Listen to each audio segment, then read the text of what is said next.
Hi friends, నమస్తే అండి. Welcome to my channel. ఈరోజు మన ఛానల్లో నేను జున్ను అయితే తయారు చేసుకోబోతున్నానండి. నేను ఎలా తయారు చేసుకుంటానో మీకైతే చూపించబోతున్నాను. ముందుగా అయితే చూడండి ఫ్రెండ్స్, ఈ గ్లాస్ తోటి నేను నార్మల్ పాలు అయితే 2 గ్లాసులు తీసుకున్నాను. అలానే సేమ్ క్వాంటిటీలో జున్ను పాలు కూడా 2 గ్లాసులు అయితే తీసుకున్నాను. సో ఇలా వేసుకొని ఇందులో షుగర్ కూడా యాడ్ చేసుకున్నాను. 1 కప్ ఆఫ్ షుగర్ అయితే వేసుకున్నాను. సరిపోకపోతే మనం ఇంకా యాడ్ చేసుకోవచ్చు, ప్రాబ్లం లేదు. అండ్ ఇందులోనే ఇప్పుడు 1 టేబుల్ స్పూన్ ఆఫ్ మిరియాల పొడి అయితే వేస్తున్నానండి.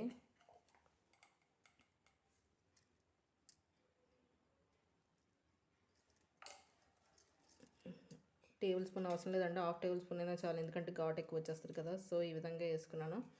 అండ్ ఇందులోనే కొంచెం యాలక పొడి అయితే వేస్తున్నాను నేను.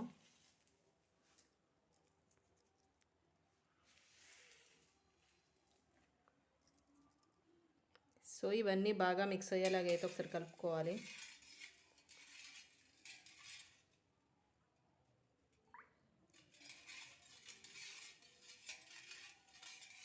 సో ఈ విధంగా అయితే కలుపుకున్నాను కదా. ఇప్పుడు స్టవ్ మీద ఎలా పెట్టుకుంటానో మీకైతే చూపించబోతున్నాను.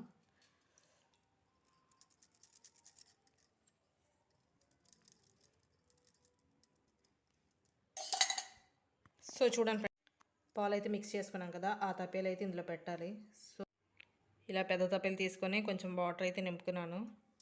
అండ్ ఇందులోనే మనం సో చూడండి ఫ్రెండ్స్, ఈ విధంగా అయితే గాలి రాకుండా అయితే నేను మూతలు సెట్ చేసి. సో చూడండి ఫ్రెండ్స్, మూత ఓపెన్ చేసి తీస్తే సో చూడండి, జున్ను అయితే ఈ విధంగా తయారైంది. ఇలా ఒక చాక్ తీసుకొని ఇలా అయితే మనం పొడి చూడాలి. సో చూడండి, తీస్తే మనకైతే వాటర్ లాగా ఏం తగలట్లేదు. ఇదంటే పంచదార పాకం అండి, మనం పంచదార వేసాం కదా, ఆ పాకం అన్నమాట ఇది. సో మనకు జున్ను అయితే రెడీ అయిపోయింది. సో చూడండి, పాలు అయితే అంటుకోవట్లేదు చాక్కి, జున్ను అయితే ఆల్మోస్ట్ రెడీ అయిపోయింది. సో ఈ విధంగా జున్ను అయితే ఈజీగా ఇంట్లో తయారు చేసుకోవచ్చండి.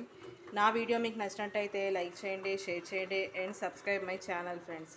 జై హింద్.